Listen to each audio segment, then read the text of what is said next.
One of the biggest benefits to tracking your habits in a digital app versus a physical notebook is the ability to have notifications, something that can remind you to actually perform that habit throughout the day.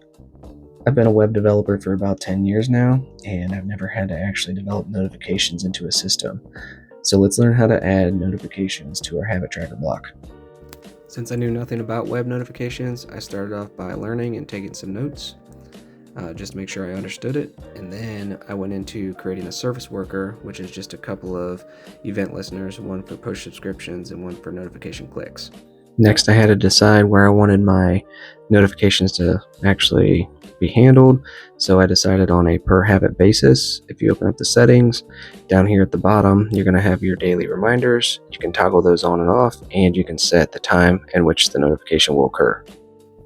And the way that I was able to implement this was just create a notification toggle. This is just the HTML that displays the notification switch there. We have a use push notification hook.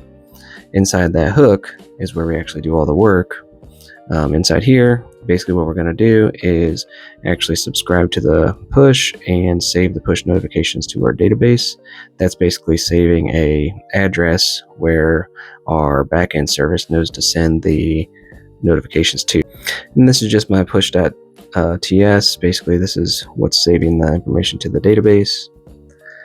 And since we are going to have a backend service, I have this index.js file, which is actually going to be a cron job that runs on the back end, and it's going to look up all the push subscriptions, all the habits.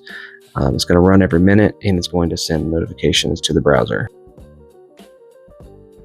And really, that's all there is to it.